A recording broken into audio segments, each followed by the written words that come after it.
Abra sua Bíblia em 1 Coríntios capítulo 14. Quero dar uma informação para você. Depois de 14 tem o capítulo 15 e 16. E nós chegamos à linha de chegada nessa jornada tão especial de explanarmos a carta do apóstolo Paulo aos Coríntios, a primeira carta, talvez a segunda, mas que nós temos no registro bíblico, a primeira carta do apóstolo Paulo aos Coríntios. Estamos há 3 domingos no capítulo 14. Quando nós começamos o capítulo 12, eu pedi ao pastor Vanderlei que ministrasse sobre os dons, e ele só introduziu, picou a bola e jogou para mim de novo. Eu sou muito grato, muito agradecido introduziu de forma muito especial. Mas nós estamos hoje encerrando esses 3 capítulos que falam sobre os dons, ou como a igreja de Corinto estava lidando com os dons. Gostaria que você fizesse uma pergunta para quem está do seu lado, que é a seguinte: qual é o seu dom? Nós vimos numa das primeiras mensagens sobre os dons que todo crente maduro tem que saber, porque o Senhor deu ao menos um dom para cada crente. Então pelo menos um você tem. Se você é novo na fé, você tem uma desculpa. Vai buscando do Senhor ainda para saber quais as capacitações especiais da parte de Deus que o Senhor tem derramado ou está derramando sobre a sua vida, para que você possa servir na edificação do corpo de Cristo. Esse texto, é difícil estudar a Bíblia porque todo texto é importante. Eu vi uma citação do Barclay, que ele diz assim, que esse trecho do capítulo 14 de 1 Coríntios talvez é o trecho mais importante no que diz respeito à prática do nosso culto. E eu tenho dito isso nas últimas 3 ministrações sobre o capítulo 14 de Corinto, que essa é a base do nosso culto, essa é a base do sistema do nosso culto. Está aqui em 1 Coríntios 14. Se alguém perguntar para você por que o nosso culto é como é, por que nós somos uma igreja pentecostal, cheia do Espírito, que há liberdade do Espírito, mas da mesma forma uma igreja equilibrada, que se entende o que se diz, que se esclarece as Sagradas Escrituras, porque a Bíblia nos ensina assim. 1 Coríntios nos ensina que precisa haver liberdade, há liberdade, os dons são de Deus, não somos cessacionistas. Não entendemos que os dons cessaram, pelo contrário, os dons são derramados, foram derramados para esse tempo sobre a igreja. Nós não nos envergonhamos, nós nos alegramos e queremos a manifestação de todos os dons, os conhecidos e os desconhecidos, nesse tempo sobre a vida da igreja. Mas também o apóstolo Paulo nos ensina como nós, com uma multidão, com um número tão grande de irmãos, podemos fluir nesses dons com liberdade, mas com ordem.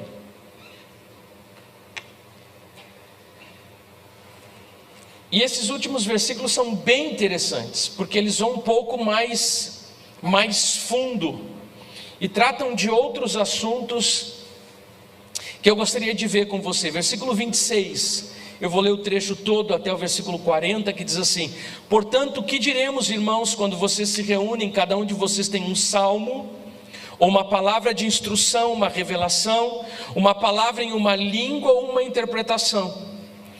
Tudo seja feito para a edificação da igreja.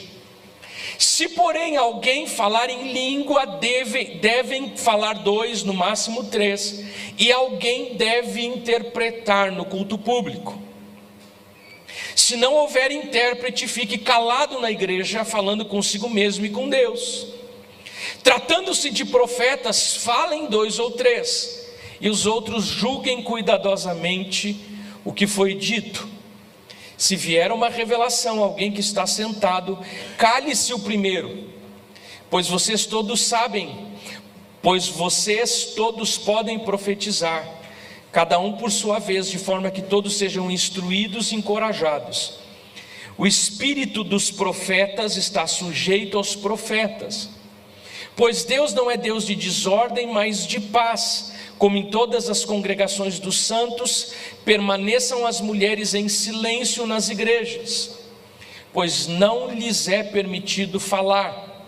Antes permaneçam em submissão, como diz a lei. Se quiserem aprender alguma coisa, que perguntem aos seus maridos em casa, pois é vergonhoso uma mulher falar na igreja. Uau!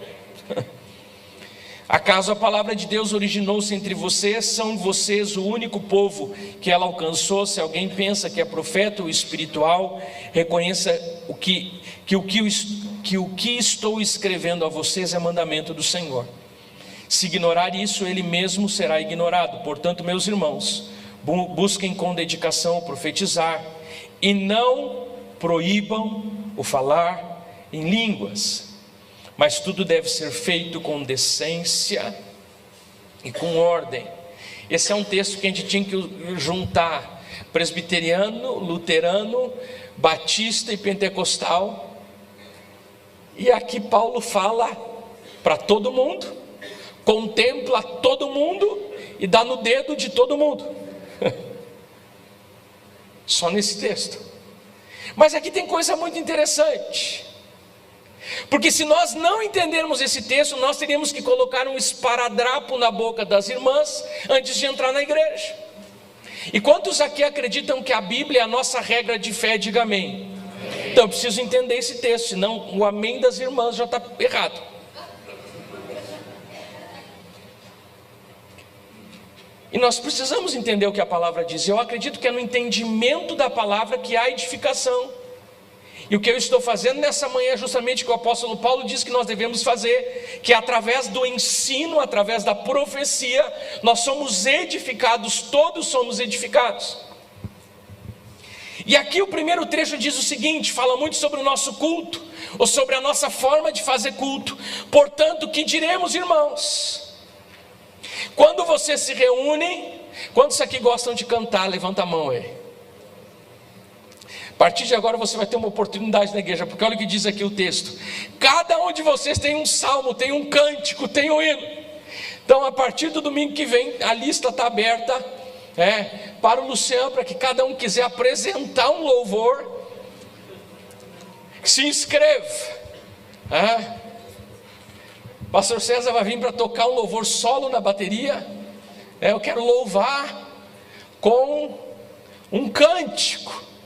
E daí aqui nós vemos um pouquinho do formato de algumas igrejas que a gente conhece, e que não são tão antibíblicas como a gente pensa, e que talvez hoje o nosso formato, ele pode ser um pouquinho mais agradável, mais bonito, mas a Bíblia também nos diz uma outra coisa, como era o culto da igreja. É claro que aqui nós podemos levantar várias observações, que quando nós estamos falando de uma igreja que se reúne na casa, é possível que quem está liderando diga assim: irmãos, qual hino vocês querem cantar? E alguém diz assim: esse hino toca muito no meu coração, e dá para os irmãos cantar, porque nós estamos falando de 10 pessoas, de 20 pessoas, de 30 pessoas. Agora numa multidão de 300, 400, 500 ou 1000 pessoas, se cada irmão quiser cantar um louvor, o culto não termina mais. E para que o louvor fique bem bonito, a gente precisa ensaiar também. Agora, há liberdade para que os irmãos falem com o Luciano e digam: Luciano, se algum dia Deus te inspirar e tu puder ensaiar com a banda um louvor que fala muito no meu coração, e se o Lu em algum momento, mais cedo ou mais tarde, não cantar, fala comigo que eu falo com ele depois. O Lu é uma caixinha de música, sabe todos. Mas olha o que o texto diz: cada um de vocês tem um salmo, tem uma palavra de instrução, uma revelação, uma palavra em uma língua, uma interpretação. Tudo seja feito para a edificação da igreja. Importante salientar que apesar da ordem havia espontaneidade, e o culto não estava preso. O culto da igreja primitiva, o culto da igreja de Corinto, não estava preso a um programa. Diga assim comigo: todos vinham para participar. Todos vinham preparados para O Senhor me ministrou com o irmão Felipe durante a semana, ele já se prepara, ele diz: esse domingo, se eu não tiver a oportunidade de falar lá na igreja, a palavra que Deus colocou no meu coração é para edificar a vida de alguém. O Espírito Santo vai me mostrar alguém, porque a Bíblia diz que quando a gente não recebe a oportunidade, a gente silencia. O mesmo Espírito que nos dirige é o Espírito que nos ensina a silenciar quando não é a nossa vez de falar. Daí um dia o pastor passa por nós: irmão, domingo que vem tu dá o teu testemunho. Daí tu diz: é minha vez de falar, de usar a palavra para edificar a igreja através daquilo que Deus fez na minha vida.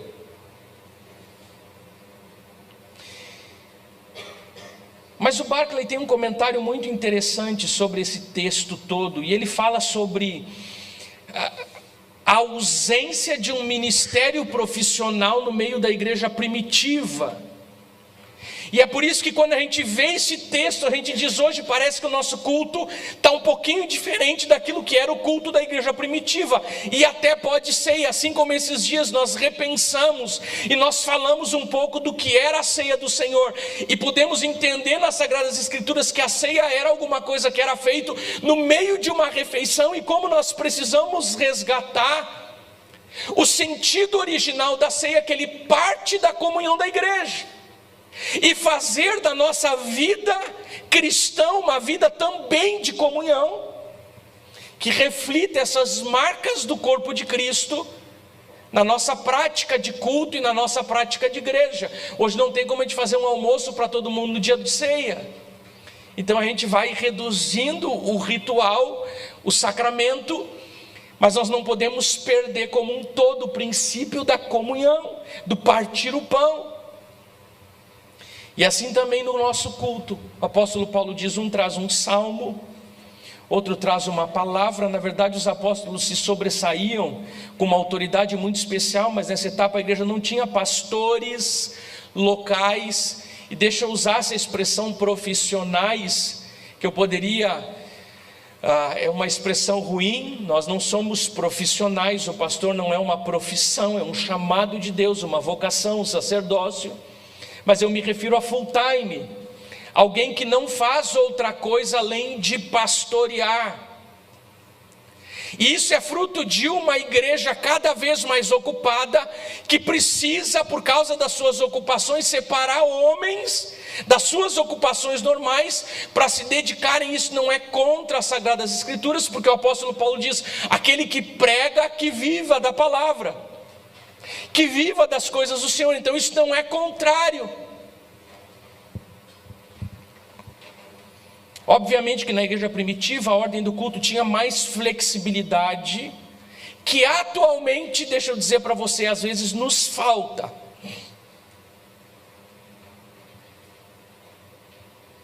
Pode ser que tenhamos convertido os nossos cultos, ou pode ser que às vezes tenhamos exagerado um pouquinho mais em limitar os nossos cultos a uma ordem específica de culto. E tem igrejas que nacionalmente estabelecem qual é o texto bíblico que tem que ser lido em todas as igrejas, em todo o Brasil, naquele sermão, naquele domingo. E eu não estou julgando essas coisas, porque cada um tem que julgar a si, mas eu estou julgando nessa manhã nossa forma de culto. E fica aqui uma pergunta: se às vezes nós não temos limitado algumas outras coisas por causa da ordem do nosso culto. Mas o que realmente é notável num culto de uma igreja primitiva deve ter sido que quase todos chegavam sentindo que tinham tanto privilégio como a obrigação de contribuir com algo nele. Não se chegava a ele com uma única intenção de ser ouvinte passivo. Não se ia só para receber, mas se ia também para dar. E aqui fica uma primeira crítica para nós que organizamos a nossa forma de culto. E a segunda crítica, ou a segunda sugestão, o segundo ensinamento da palavra é para nós que viemos cultuar o Senhor, se às vezes não nos falta um pouco de atitude diferente. Às vezes nós viemos para a igreja com atitude de receber. Como é que vai ser o culto hoje? Como é que nós vamos receber do Senhor através dos louvores? Como é que nós vamos receber através da palavra?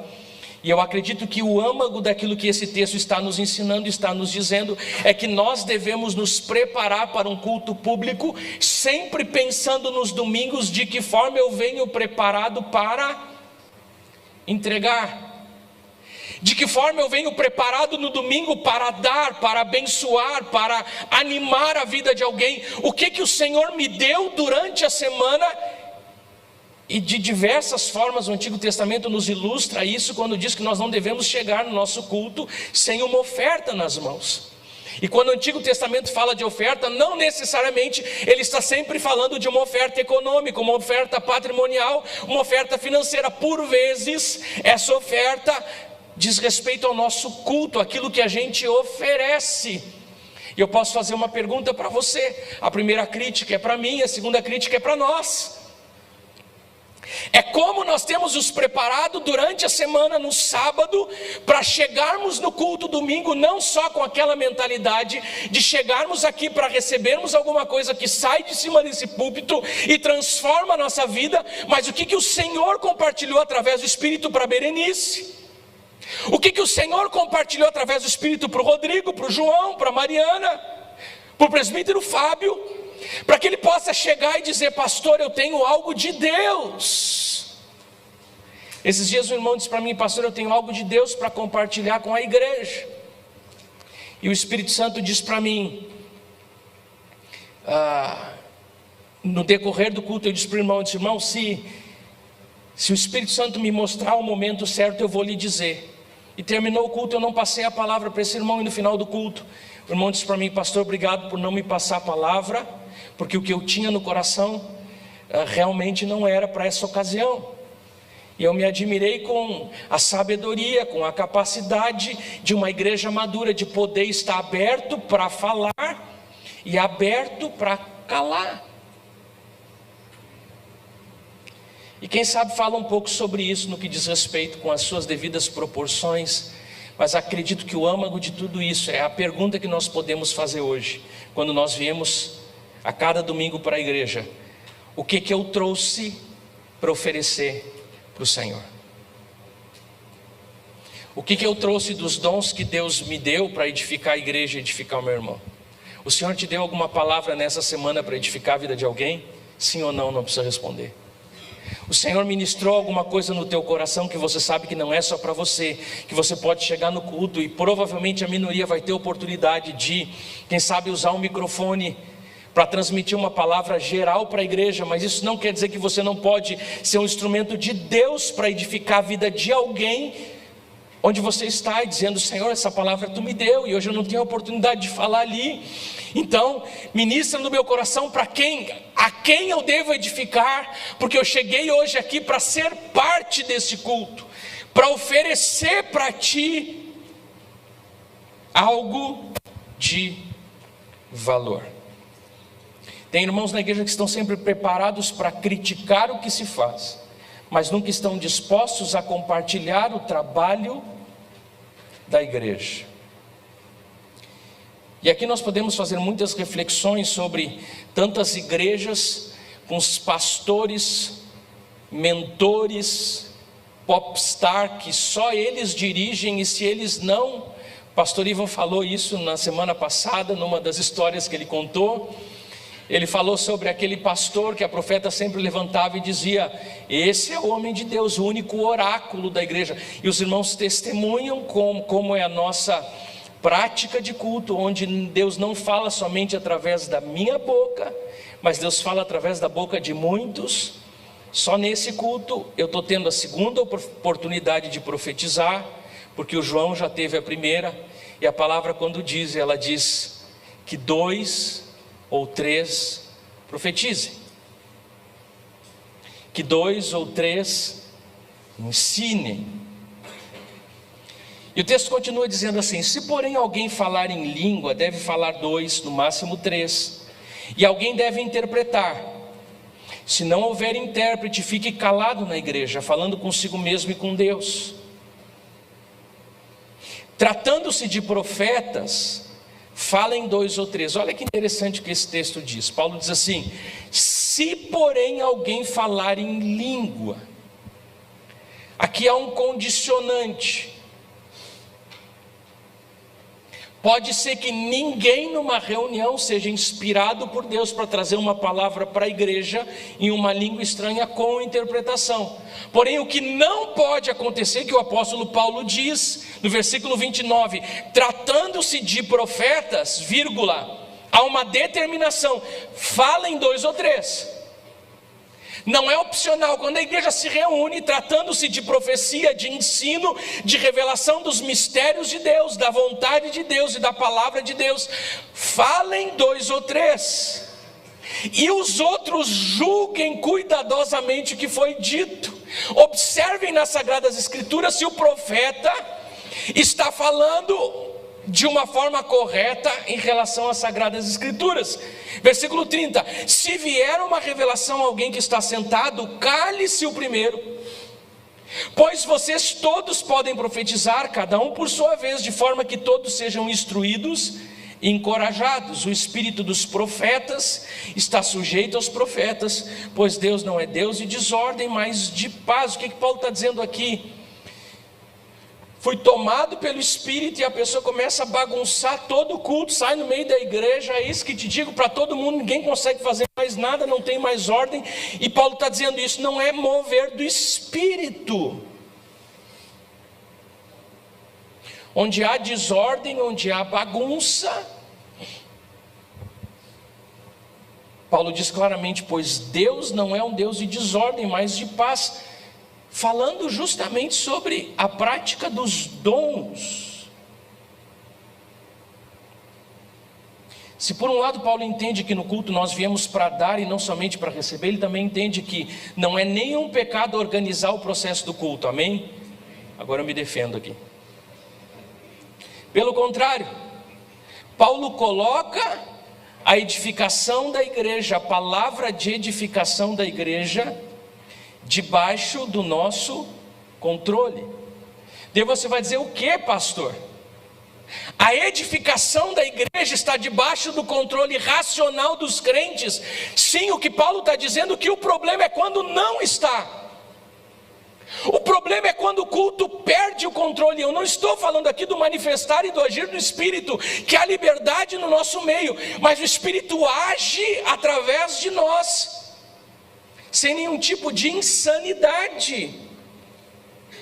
O Espírito tem toda a liberdade de ministrar de formas diferentes e até desconhecidas até então, mas sempre com a instrução de pastores e líderes que conhecem a palavra, estão sempre mediando para ver se nenhuma manifestação está fora daquilo que as Sagradas Escrituras dizem. Um dia um irmão chegou para mim depois de um culto, dizendo que estava cheio de Espírito e que na madrugada uma pessoa que tinha falecido tinha ido falar com ele, e ele viu aquela pessoa, era a voz da pessoa que tinha falecido e que estava dando uma instrução para ele ir para a igreja. E eu disse assim, irmão, isso não é de Deus, porque os mortos não se comunicam com os vivos. Irmãos, nós precisamos discernir essas coisas, senão nós vamos ser levados por qualquer sombra de profecia. E o que Paulo está dizendo é que por mais que haja liberdade, manifestação, ninguém proíba o falar em línguas, mas que seja feito com ordem, com decência e com sabedoria. Um culto organizado alegra o Senhor, e é ensinado pelo apóstolo Paulo. Um dia um irmão na igreja se escandalizou porque nós temos gerente de culto. O irmão disse, vê se eu posso. A igreja tem gerente de culto, como se alguém gerenciasse o culto. Gerencia, irmão. E ficam me cobrando para que eu não passe do meu horário, para que você não fique cansado demais. E daí é tarefa minha transmitir tudo aquilo que o Senhor ministrou no meu coração, para mim num tempo recorde de 40 minutos.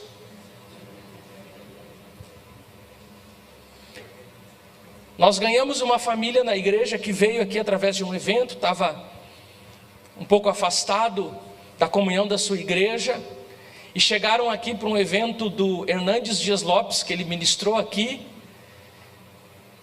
E, irmãos, vocês pensam que as luzes estão piscando em vão, né? Não, eu pedi para eles deixar um... Tranquilo, Lu, sei que vocês estão fazendo o possível aí. Mas esse irmão disse: pastor, eu fiquei impressionado com a organização da igreja de vocês. Ele disse: eu cheguei para ver o Hernandes Dias Lopes, e eu cheguei na igreja, tinha um cronômetro contando 10 minutos, e eu cutuquei a minha esposa e eu disse assim: não vai começar na hora.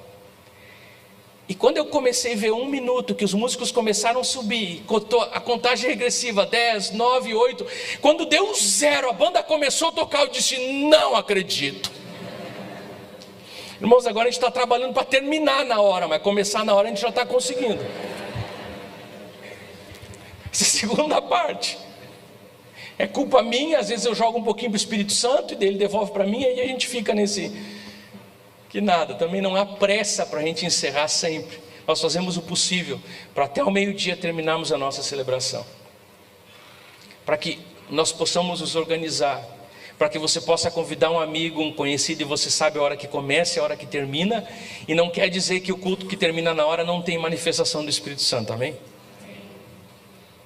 Não quer dizer que o pastor que tem 30 minutos para pregar não pode, nos 30 minutos dele, ministrar uma palavra cheia de graça, cheia de vida, cheia de inspiração da parte de Deus, e edificar o povo.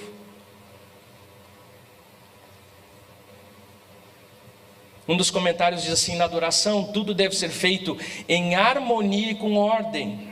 Embora os dons do Espírito se exercitem, não há desculpa para a desordem. Quando há causa, a igreja não permite que Deus obre em favor dos crentes. Quando há bagunça, a igreja está fazendo um desfavor à obra do Espírito. Paulo diz: entre vocês eu prefiro falar 5 palavras que todos entendam, do que uma multidão de palavras que ninguém entende. Que o ímpio vai chegar aqui e vai dizer: esse povo é louco, eu senti algo bom no meu coração, mas não entendi nada.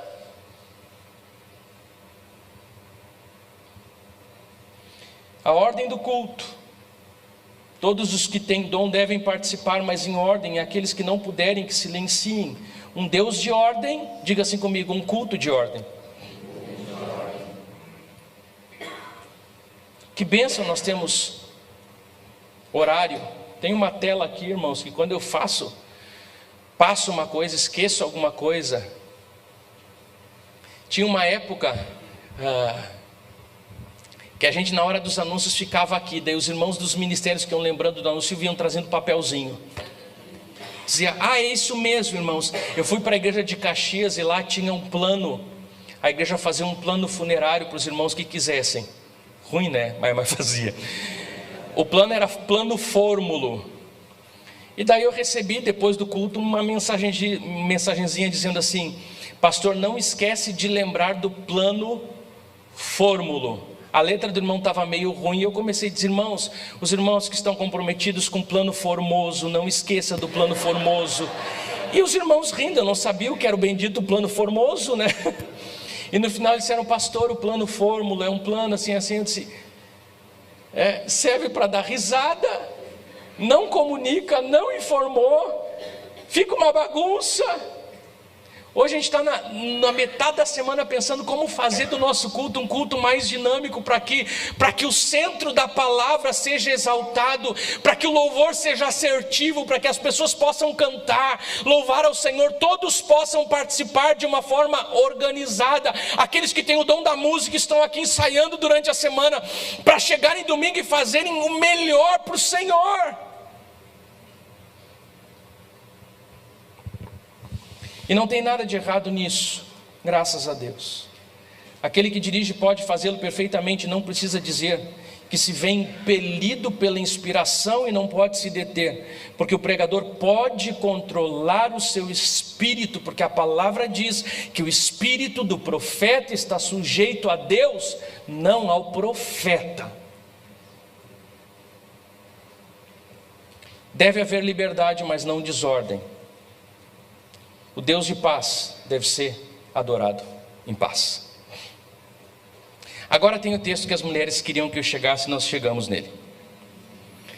Final do 33 diz assim: como em todas as congregações dos santos, permaneçam as mulheres em silêncio nas igrejas, porque não lhes é permitido falar, antes permaneçam em submissão, como diz a lei.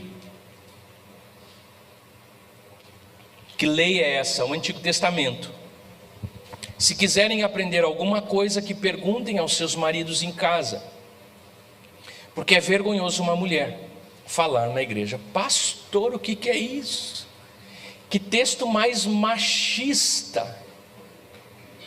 Não é isso que as pessoas dizem hoje? O evangelho é machista, né?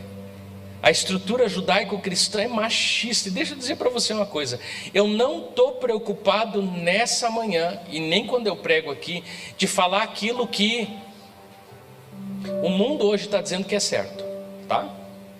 Então não quero nem confrontar a sua ideia e nem apoiar a sua ideia. Eu quero tentar ser o mais correto de acordo com as Sagradas Escrituras, sem fazer alguma aplicação prática sobre aquilo que se diz. Eu quero ver o que a Bíblia está dizendo. E nesse texto a Bíblia justamente está falando sobre a participação das mulheres durante o culto. E aqui o texto diz que as mulheres permaneçam em silêncio. Irmãos, as irmãs há de convir comigo que isso seria um desafio. Alguns até dizem que lá no céu vai ter 1 minuto de silêncio. E daí diz que vai ser muito difícil para as mulheres passar por esse crivo lá no céu. Mas os irmãos sabem também que os homens gostam de conversar. É só por um assunto que os homens também se interessam, que eles não param de falar. E o que esse texto está falando, o que esse texto está nos ensinando, é que as mulheres não podem falar na igreja, só os homens podem falar na igreja. Toda vez que você for interpretar um texto bíblico, se você... Katia, se tu quiser segurar um pouquinho, o pessoal vai começar a chorar e agora é exortação ainda. Pode ficar aí, me acompanha, mas eu já te dou ok para seguir. Obrigado. Ele está dentro do horário, eu não. Mas eu estou dentro do horário limite. O texto, todo texto que você lê na Bíblia fora do contexto, vira um pretexto. Todo texto que você lê na Bíblia, na verdade, a grande maioria dos textos que você lê fora do contexto vai virar uma heresia. Pode escrever isso.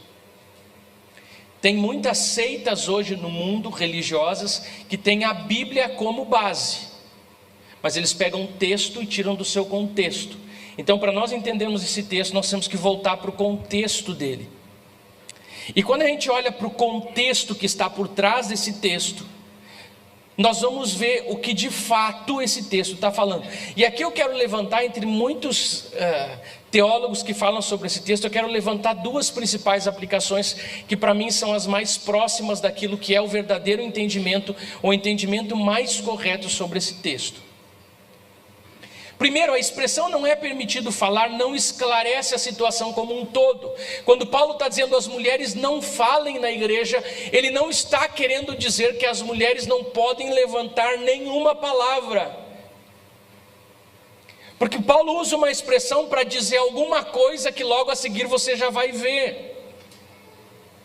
A palavra é de uso tão geral que a sugestão de que aqui Paulo esteja se referindo ao simples falar, uma conversa rápida, chamar as crianças, acalmar um bebê, ou talvez repreender uma criança, que isso não possa ser feito. O que Paulo está dizendo aqui, deixa eu continuar para que você entenda comigo. Nos cultos da igreja na Ásia se ouve com frequência a repreensão: irmãs, fiquem em silêncio, não conversem na igreja. Quantas vezes nós já recomendamos os irmãos que estão lá em cima do berçário com os bebês, porque os irmãos reclamam para a gente: pastor, a gente vem aqui para cima para assistir o culto com o nosso bebê, para que o bebê não interrompa muito a reunião.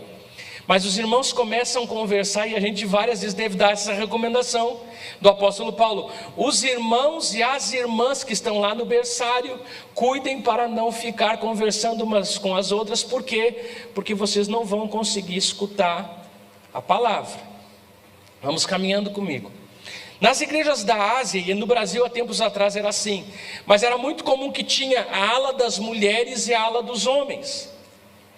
E daí imagina você o burburinho que acontecia na área das mulheres, com as crianças, com os filhos, com os bebês. E isso às vezes produzia bagunça. E Paulo está falando do quê? Paulo está falando da bagunça no culto. Paulo está falando no culto quando há uma manifestação dos dons, que o culto acaba se tornando não tão claro. E aqui Paulo pode estar de forma muito prática, dizendo: as irmãs cuidem e tentem não falar de forma geral, simultânea. Imagina o marido está do outro lado e a Mari está desse lado, dizendo para o Léo que está do outro lado: Léo, tu está com a mamadeira do Pietro. E aqui Paulo está falando nesse contexto, é nesse contexto que o apóstolo Paulo fala, numa reunião um pouquinho mais informal, que as mulheres não falem. Mas isso é só arrancado, o texto continua. O texto não se refere especificamente a qualquer tipo de palavra. Se nós formos olhar agora uma conotação doutrinária do que o apóstolo Paulo está fazendo, e daí nós temos que ir para o contexto do que Paulo estava dizendo. E nós vamos lembrar que no capítulo 11 Paulo explica que as irmãs devem estar com o véu. E o que tem a ver o véu? Hoje nós usamos o véu na igreja, nós já passamos por esse texto e nós entendemos que não é necessária a utilização do véu. Porque o que Paulo está dizendo? Que as irmãs, quando orarem ou quando profetizarem, que elas tenham o véu. Qual era o movimento que estava acontecendo na igreja de Corinto? Algumas irmãs, diga assim comigo, insubmissas, estavam tirando o véu para ir para a igreja, estavam confrontando a autoridade dos apóstolos e a autoridade da igreja, que havia um princípio de submissão. Se você olhar no texto aí comigo, acompanha o texto, que o texto está dizendo: como em todas as congregações dos santos. Então isso não é uma coisa cultural só de Corinto. A palavra diz: permaneçam as mulheres em silêncio nas igrejas, pois não lhes é permitido falar, antes permaneçam em submissão. O que Paulo está me ensinando aqui? Paulo está dizendo que diante da realidade do culto público, as mulheres precisam estar em submissão aos homens. E quando a palavra diz que as mulheres no culto público não falem, o apóstolo Paulo está querendo me dar um entendimento doutrinário. Porque ele está falando de quê? De profecia. Ele está falando quando profetizarem, profetizem dois. Mas ele continua: como em todas as congregações, permaneçam as mulheres em silêncio nas igrejas, pois não lhes é permitido falar. De que falar o apóstolo Paulo está falando? Ensinar. De que ensinar o apóstolo Paulo está falando? Exercer autoridade na congregação pública sobre os homens. A mulher na congregação precisa estar em submissão, porque a finalidade do ensino nas Sagradas Escrituras foi dada aos homens. Amém? Você vai me perguntar: mas pastor, como é que algumas pastoras e algumas irmãs da nossa igreja pregam? E aqui o que o apóstolo Paulo está dizendo não é contrariando qualquer tipo de palavra de qualquer mulher na igreja, porque no capítulo 11 ele mesmo diz: quando as mulheres oram e profetizam sem o véu. Então Paulo está entendendo que as mulheres sim oram publicamente e profetizam publicamente. Qual é o grande problema desse ensinamento do apóstolo Paulo? Que ele entende que a função do ensino, da edificação da profecia para a igreja, do exercício de autoridade sobre homens, foi dado para os homens e não para as mulheres. Tá, pastor, então está errado quando a Antonella vem aqui e ministra a palavra, quando a irmã Marlene vem aqui e ministra a palavra. Não como um todo. Cada vez que a Antonella vai ministrar a palavra, ela me mostra o esboço dela. Ah, pastor, que autoritarismo. Não, que obediência à palavra. O Senhor diz que aos homens foi dada a responsabilidade de ensinar e edificar a igreja. E as mulheres, quando forem fazer, precisam fazer debaixo de submissão, e mesmo assim não cabe às mulheres, isso não é uma questão social, isso é uma questão bíblica, não cabe às mulheres a interferência na doutrina. Uma irmã que se levanta na reunião pública e diz: pastor, isso de acordo com as Sagradas Escrituras está errado, isso não cabe a uma irmã, isso cabe a um irmão. E aí é quando o apóstolo Paulo diz: se as irmãs ficaram em dúvida, perguntem em casa para os maridos e não na reunião pública, porque isso deve ser feito pelos homens na reunião pública.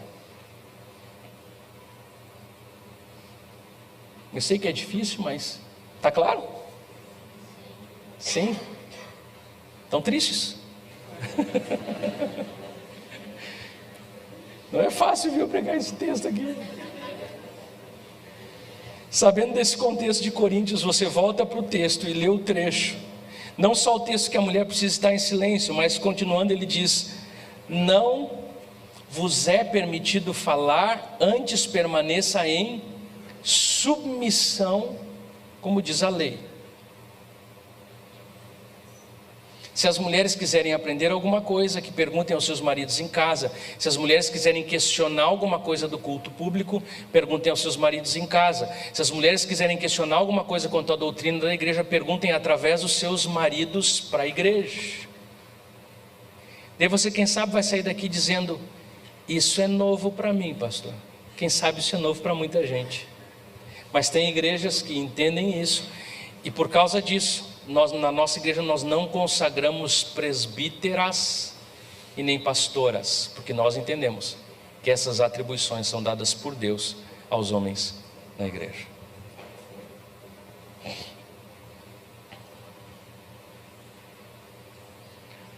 Portanto, agora lembrem do movimento que havia na igreja, de mulheres se rebelando contra a liderança masculina, tirando o véu. Você consegue imaginar a cena de alguém profetizando e levanta uma mulher dizendo: eu não concordo com o que tu está dizendo. A verdade é que esse questionamento não era para ser feito pelas mulheres, mas pelos homens da igreja. Faço questão de ler para que, se na minha expressão uma palavra ficou equivocada, na escrita ela está exatamente como eu quis dizer. Porque os homens que tinham a autoridade para fazerem tal controle do que era ensinado dentro da igreja, tal avaliação, tal julgamento cuidadoso sobre a profecia, os homens deveriam fazer isso. E por isso o texto diz tão claro, e outro comentarista diz: antes permaneçam em submissão. Esse é o ponto crucial da questão, não somente em relação aos seus maridos, mas em questões de conduta, submetendo-se em todas as coisas, para que haja ordem e decência do culto. Quando Paulo escreve aos Coríntios, ele diz: sede vigilantes, permanecei firmes na fé, portai-vos varonilmente, numa expressão mais clássica. A palavra vem de varão, e a palavra varão faz referência aos homens. E o que Paulo está dizendo quando ele diz portai-vos varonilmente? Paulo está dizendo: no que diz respeito à doutrina, assumam as suas posições de homens e defendam a doutrina da igreja. Portem-se como homens, se levantem no ensino. Irmãos, isso aqui choca muito comigo e choca com aquilo que nós vemos às vezes acontecendo dentro das igrejas. E o Espírito Santo me trouxe no coração uma mensagem, ou uma palavra rema, além do ensinamento tão pontual e objetivo do apóstolo Paulo, colocando essa atribuição de ensino e da doutrina sobre os ombros dos homens e não sobre os ombros das mulheres. E você vai dizer: ah, pastor, isso é acepção de pessoas. Irmãos, não tem diminuir ou aumentar alguém quando a gente fala de função. Jesus se submete ao Pai, e não quer dizer que Jesus é menor do que o Pai, que o Filho é menor do que o Pai. A mulher se submete ao marido, e na igreja a doutrina é função do homem. Isso não quer dizer que é uma diminuição da figura da mulher, pelo contrário. É nós entendermos o projeto da criação, a forma como Deus separou cada um para uma finalidade, e ao obedecermos, ao colocarmos em prática, nós vamos ser abençoados.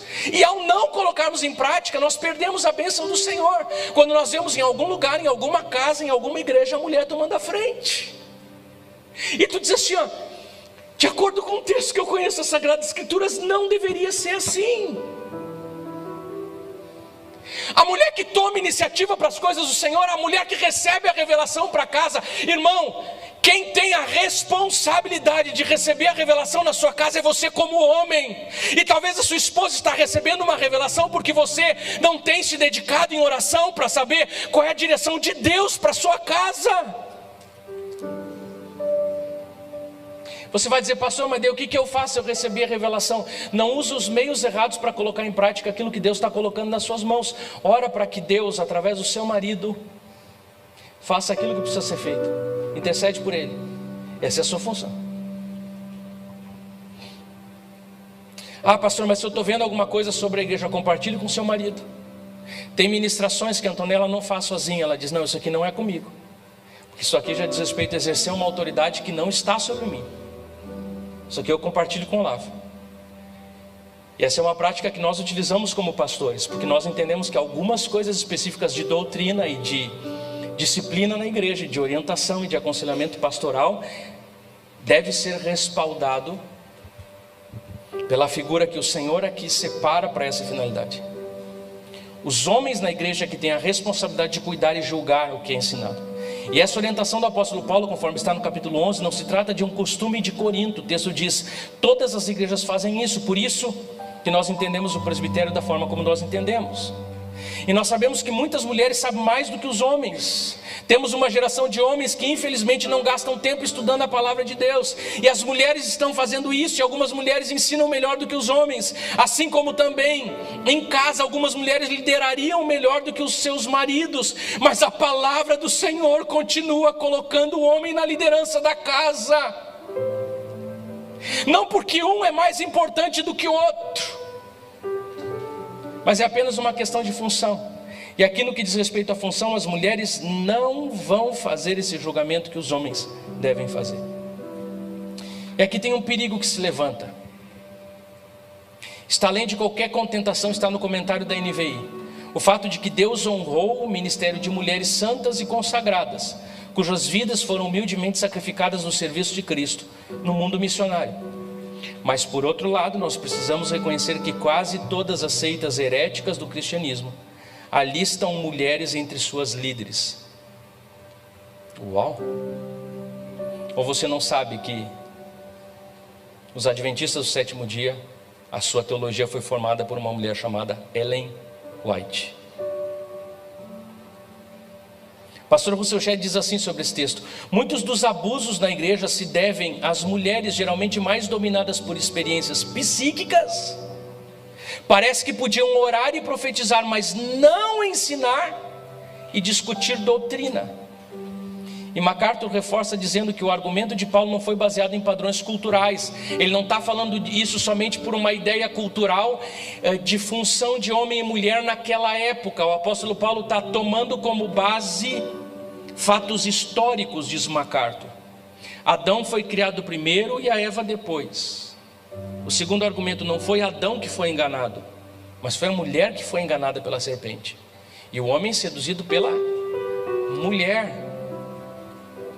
As mulheres podem ser professores e líderes altamente talentosos, mas esses dons não são para ser exercidos sobre os homens do serviço da igreja.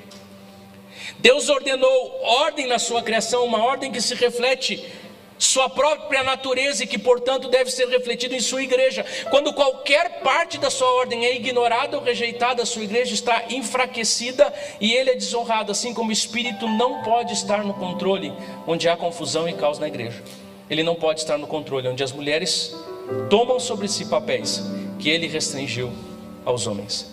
É impróprio. E aqui nós vemos às vezes o motivo da falta da bênção de Deus em muitos lares, que as mulheres, pela ausência ou negligência dos maridos, às vezes tomam um lugar e confundem as coisas. Ah, pastor, mas meu marido não faz. E a verdade é que cada vez que uma mulher assumiu o papel de homem, porque ele tem negligenciado, não resolve, só agrava o problema. Não é possível para uma mulher substituir um homem em determinadas coisas. Deus muitas vezes tem levado as mulheres a fazerem o trabalho que os homens se recusam a fazer, mas Ele não as leva a realizar esse trabalho através de papéis que o Senhor designou aos homens. E como eu disse para os irmãos, é impossível negar que o ministério da palavra não é negado às mulheres nesse texto, porque nós vemos claramente o Senhor dizendo que as mulheres, quando orarem ou quando profetizarem na reunião pública, que façam isso debaixo de autoridade.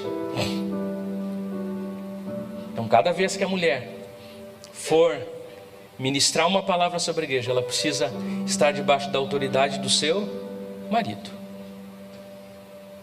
Meu amor, eu vou para uma ministração. Mas dei uma reunião de mulheres. A Bíblia não diz que as mulheres não podem ensinar mulheres. A Bíblia nos orienta que o papel de doutrina e de ensino sobre a igreja como um todo e a autoridade sobre os homens deve ser exercida pelos homens. E as mulheres, quando fizerem, que façam debaixo de autoridade. Antonella, quando prega aqui, ela prega em meu nome. E diversas vezes, em alguns dos sermões que ela pega do meu tablet, alguns dos sermões que ela prepara muito melhor do que eu, com mais capacidade lógica, ela me apresenta, eu leio todo ele. Eu estava em Israel antes da Antonella ministrar aqui, eu li todo o sermão. Ela disse: por favor, meu amor, me dá ok, porque eu de manhã cedo estou indo para a igreja, se precisa alterar alguma coisa. Eu li todo o sermão. Disse para ela: meu amor, e sempre um ajuste outro eu compartilho com ela, e ela faz, porque essa responsabilidade de ensinar a igreja está sobre os ombros do presbitério.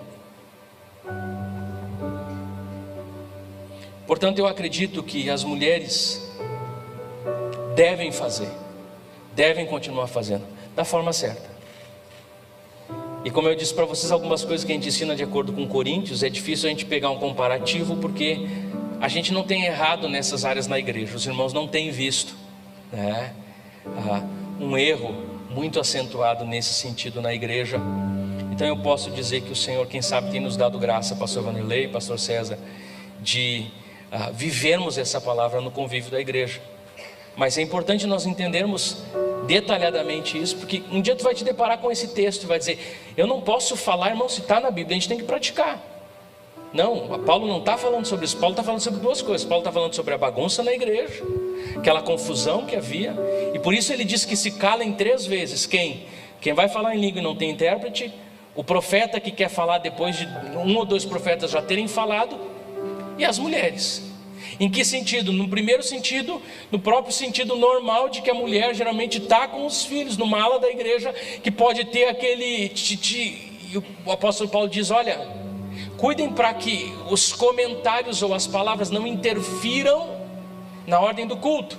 E principalmente o apóstolo Paulo está norteando o ensino da igreja, que seja feita debaixo de submissão. E é por isso que, de forma muito clara, se alguém pensa, diz de forma muito clara, conforme está no texto: por isso não lhes é permitido falar, antes permaneçam em submissão, como diz a lei.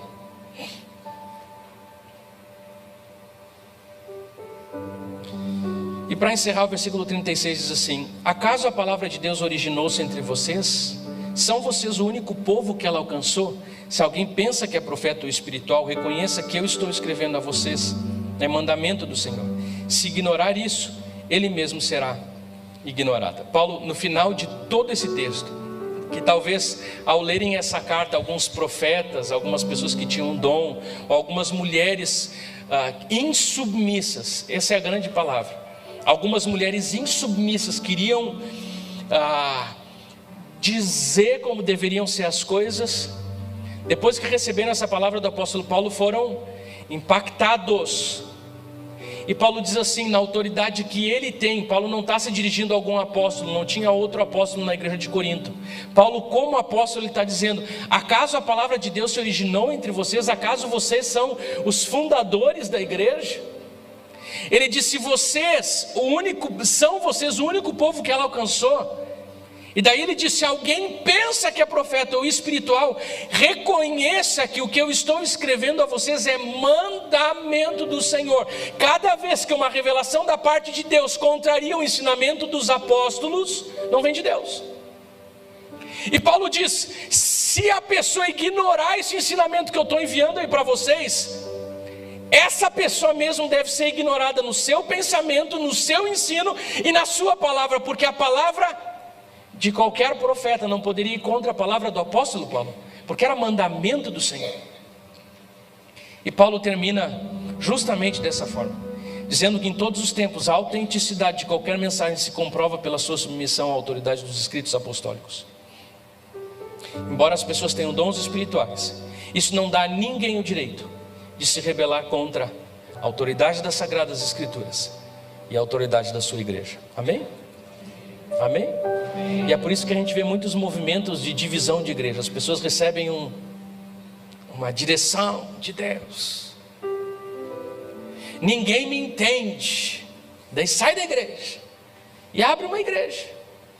É o caminho mais fácil do que pedir a bênção, se submeter, tentar julgar de acordo com aqueles que têm autoridade para isso. E por fim, versículo 39: portanto, meus irmãos, busquem com dedicação profetizar, e não proíbam eu falar em línguas, mas tudo deve ser feito com decência e ordem. Portanto, irmãos, o dom de línguas não é aquele dom pelo qual você deve ser apaixonado para ter. Sabe qual o dom que você deve ser apaixonado para ter? O de profecia. Sabe o que acontece comigo e acontece com qualquer pastor, com qualquer pessoa que estuda para uma célula? Ele pode estar assim meio desanimado naquele dia. Quando a gente começa a estudar a Bíblia, sabe o que acontece com a gente? A gente fica animado. E tu diz assim, é tão simples. Nós nos perdemos às vezes na caminhada com Deus porque a gente deixa de beber e estudar as Sagradas Escrituras. Quando a gente dedica um tempo com papel e caneta e começa a estudar as Sagradas Escrituras, sabe o que acontece na minha vida e na tua vida? Nós somos edificados, nós somos fortalecidos. E Paulo diz: se vocês tiverem escolher um dom para ser apaixonado, se apaixonem por estudar a Bíblia, se apaixonem por terem a condição de explanar o texto bíblico para alguém. As mulheres publicamente debaixo da autoridade dos seus maridos, ou as mulheres ministrando às mulheres, ou os homens ministrando para a igreja, ou para homens conhecedores da palavra, que digam assim: olha, eu não estou falando uma coisa da minha cabeça, eu estudei o texto bíblico. É isso que Paulo diz. Paulo diz: portanto, meus irmãos, busquem com dedicação profetizar, e não proíbam falar em línguas. Busquem com zelo todos os dons, mas principalmente o de profecia. E por fim ele diz: mas tudo deve ser feito com decência e com ordem. E essas duas últimas palavras, decência, vem de graça e beleza. A adoração deve ser em ordem, atraente. Aquele culto que tu sai daqui dizendo: cara, que bonito. Sai daqui dizendo: que coisa maravilhosa. Que coisa especial. Que louvor que arrebata a gente. Aprendi as Sagradas Escrituras hoje. A gente sai mastigando daqui. A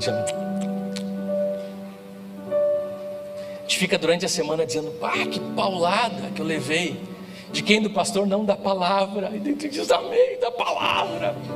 Palavra ministrou minha vida. Palavra ministrou meu casamento.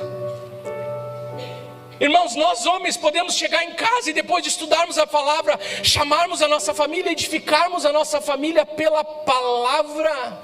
E às vezes o nosso lar está enfraquecido porque nós não dedicamos tempo para a palavra. E por fim, expressando em ordem, tudo no seu lugar, sequência adequada, expressando a precisão com que avança um exército bem organizado. Que o Senhor nos abençoe para colocarmos esse culto em prática. Culto que tem a presença de todos, o culto onde todos podem participar, cada um de acordo com a porção que o Senhor compartilhou e deu, dentro do princípio que o Senhor nos ordenou nas suas Sagradas Escrituras, para que a igreja cresça e seja edificada. A mulher é proibida de falar na igreja? Sim ou não? Não. Ficou claro isso? A mulher pode falar na igreja sem se submeter às autoridades que são instituídas sobre a sua cabeça e sobre a igreja? Não. Isso nem o homem pode fazer, nem o profeta, nem aquele que recebeu um dom da parte de Deus pode achar que está tão cheio das coisas de Deus que pode passar por cima da autoridade que está sobre a igreja. Porque as coisas do Senhor são feitas com ordem e com decência, com liberdade no espírito, mas com ordem e moderação. Que essa palavra possa cair ao seu coração, que tudo aquilo que é meu caia por terra, né? E tudo aquilo que é do Senhor possa ficar plantado no seu coração, para que ao colocarmos isso em prática, pastor, eu preciso devolver essa parte da minha casa que eu estou pegando e é do meu marido. E depois você sai daqui, cutuca o marido e diz: olha, a cadeira anda desocupada e eu não vou mais ocupar essa cadeira. Irmãos, deixa eu concluir nesses minutos que eu tenho antes de orar, dizendo para você uma coisa, para os homens que estão aqui e para mim: cuidado quando você permite que toda a direção que você tem que tomar na sua casa saia da boca da sua esposa. Quando a gente escuta uma coisa dessa, a gente sempre chega à realidade e diz assim: não, isso não é comigo, mas tem um fulano que é bem assim. O pastor está falando, realmente tem um irmão que é bem assim. Irmão, a palavra está falando com você, homem casado. O Senhor vai colocar na sua cabeça a direção para a sua casa. Exerça essa autoridade com amor e com sabedoria. O Senhor não vai dar para sua esposa essa direção, o Senhor vai dar essa unção de liderança para você como homem. E se você tem escutar, a Bíblia diz que a nossa ajudadora é uma ajudadora idônea, e ela não é uma ajudadora muda, graças a Deus pelas nossas esposas. Mas irmão, depois de você conversar com a sua esposa, diga: meu amor, antes de tomar essa decisão, eu vou orar a Deus. Daí você fecha a porta do teu quarto, ou ora com a sua esposa. Depois levanta dali dizendo assim: meu amor, hoje nós estamos juntos nessa decisão. No outro dia, quem sabe você vai dizer: meu amor, o Espírito do Senhor me dirigiu de outra forma. Nós vamos caminhar por aqui. Uma mulher sábia vai dizer: amém, meu amor. Se tem alguma palavra diferente, o Senhor vai compartilhar no teu coração. Você, irmã, não ocupe esse lugar, porque por mais que o Senhor possa lhe usar, o Senhor jamais vai lhe dar um lugar que não é seu. O Senhor não vai lhe usar você ocupando o lugar que é do seu marido. Coloca isso na sua cabeça. O Senhor vai lhe usar do seu lugar. E aí tem vários textos na palavra que diz como a mulher pode contribuir na casa e na igreja. E é um poder, uma mulher que se coloca no lugar certo, um homem que se coloca no lugar certo, e os dois juntos fluem dentro da igreja, fluem no Senhor, sem desrespeito, com amor, cada um exercendo a sua função no corpo de Cristo com ordem. Porque o Senhor obedece os princípios, o Senhor não obedece, mas o Senhor caminha pelos princípios que Ele mesmo estabeleceu. Irmão, não vai ser diferente. Quem sabe algum ajuste que está precisando na sua casa é só um ajuste de função.